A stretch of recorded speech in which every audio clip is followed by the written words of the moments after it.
welcome back to my channel. My name is Noso, and in this video I'll be talking on major depressive disorder under mental health, which is generally known as depression. Depression could result from any of the following causes. It could be as a result of irregularity in brain activity. It could also result from abuse of substances such as drug or alcohol. It could be as a result of family history of depression. It could result from loss of loved ones, loss of job, and sometimes it could result following delivery due to changes in the level of hormone. Okay, let's talk about the presenting symptoms. For people suffering from major depressive disorder, they usually present in one of the following ways. Number one is the amount of sleep. Some of them have increased amount of sleep, while some have decreased amount of sleep. Some of them also have decreased interest in performing things like things they usually have passion in doing before. They have loss of interest when they become depressed. Another thing is some of them have feeling of guilt, and because of that they become easily annoyed and they become so angry easily. Another thing is energy. Their energy becomes so decreased, and because of that they are not motivated to perform anything at all. Another thing is their concentration. They have decreased concentration, and because of that they hardly perform any task to completion. Another thing is psychomotor retardation. Some of them, they usually stay in one particular position and don't just want to move an inch. And the last sign and symptoms that you need to pay attention to, especially on board, is suicidal ideation. This is very huge, because when your client is stating that they're having high energy but they still feel depressed, that means at this stage they are potential harm to themselves and to others. So you need to really help them at this point in time. You need to be firm with them. You need to be very close with them so that they don't commit suicide. Okay, let's talk about the management of major depressive disorder. We can use both pharmacological and the non-pharmacological approach in managing people with MDD. For the pharmacological approach, we have three basic group of medications that we can use for them, and the first group is what we call the selective serotonin reuptake inhibitors, the SSRI. Examples of these medications include the citalopram, escitalopram, paroxetine, fluoxetine, duloxetine, or sertraline. All these medication usually takes about 4 to 6 weeks before they kicks in the body, and that is when your patient will start to see the effects. It doesn't just work maybe 1 week, 2 weeks. It might take about 4 to 6 weeks. So on the board, if they want to test your knowledge on this question, on this medication, the way they will ask you might be kind of an education for further teaching. They might give you a statement like this.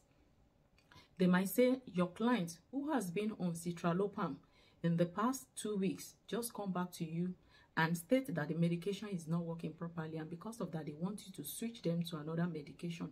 All you just need to look out for in your answer choice is a statement that states the medication will take about 4 to 6 weeks before it takes effect. So this is a kind of education for further teaching question that you need to watch out for, because basically this medication will not just start immediately.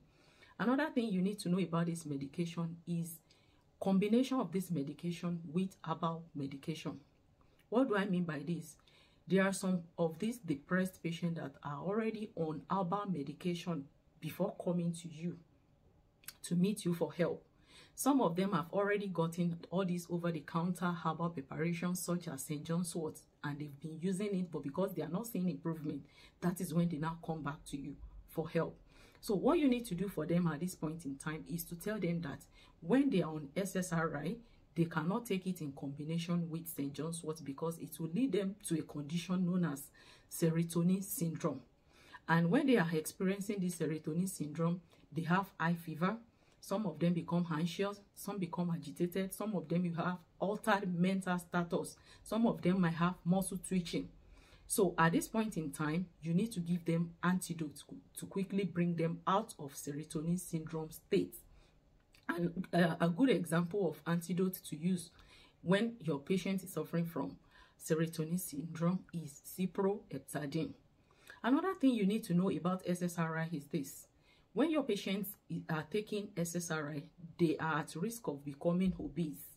And because of that, you want to educate them on healthy lifestyle, such as tell them to eat healthy, not too much calorie, not too much fatty food, Another thing you need to tell them is to do regular exercises so that they can burn out some calorie.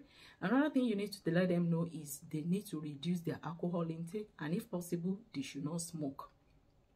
Another important thing that you need to know about SSRI is that any individual who is on SSRI cannot take a cough suppressant such as dextromethorphan, because this also will lead them to have condition called serotonin syndrome.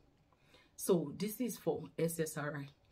And before I move to another class of medication, before you can switch your patients from SSRI to another group of medication, you have to allow it to take about 10 to 14 days. What I mean by this is that if your patient is already on SSRI, you cannot just stop this medication abruptly, because it's going to cause havoc for them. You can't just stop them suddenly. So you need to taper them off, reduce the dosage slowly over a period of 10 to 14 days before you can now switch them to another group of medication. And this leads us to the second class of medication that we can use in managing MDD, which is called monoamine oxidase inhibitor, MAO. So for this medication, example of the medication we have under these groups are our phenelcin, our isocarboxide, and our selegiline. These three classes of medication are good examples of monoamine oxidase inhibitors. And for this medication, there is also a rule. Any individual who is taking MAO must not take any food that contains tyramine. Example of food that contains tyramine is our processed meat, our wine, our cheese. So if they should take any food that contains tyramine together with MAO, they will have hypertensive crisis, meaning that their blood pressure will really shoot up at this point in time, and they need immediate medication to get them out of this condition. A good antidote to bring them out is what we call phentolamine. So same thing applies to MAO. If your patient is telling you that they are not seeing any improvement, all you just need to do is to taper them off gradually before you switch them to another line of medication. And this leads us to the third management, like the third example of medication that you can use in treating people with MDD. And this is what we call the TCAs, our tricyclic antidepressant. Some of the examples of these medications are our amitriptyline, nortriptyline, and imipramine. Imipramine also can be used for people suffering from enuresis. And our amitriptyline and nortriptyline, all these medication as well, can also be used to treat fibromyalgia, muscle pain.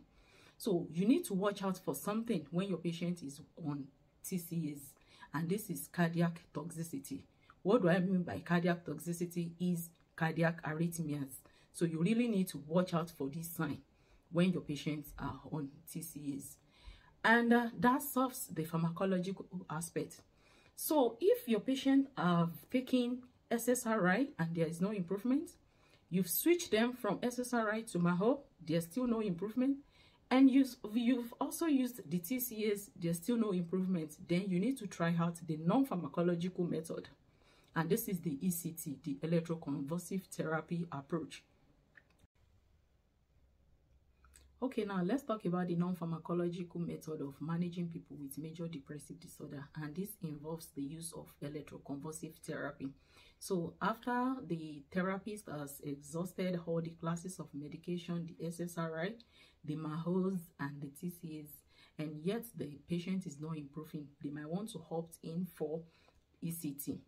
And so on the board, they are never going to be asking you for how the procedure is being carried out, but they want to test your knowledge, whether you know your responsibilities before the patient goes in for this procedure, your responsibilities during and after the procedure.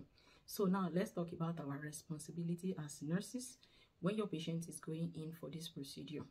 The first thing you need to ensure is that your patient must be on nil pahura, because you don't want them to choke, because usually this procedure is done under general anesthesia and muscle relaxant, and because of that, some of them might want to vomit. So because of that, we want to keep their stomach empty before this procedure so they don't choke.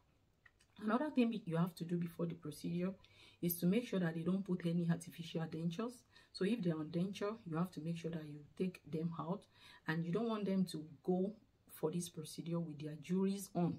So if they are wearing any chain or necklace or any earring, you want to take them off and keep them safe.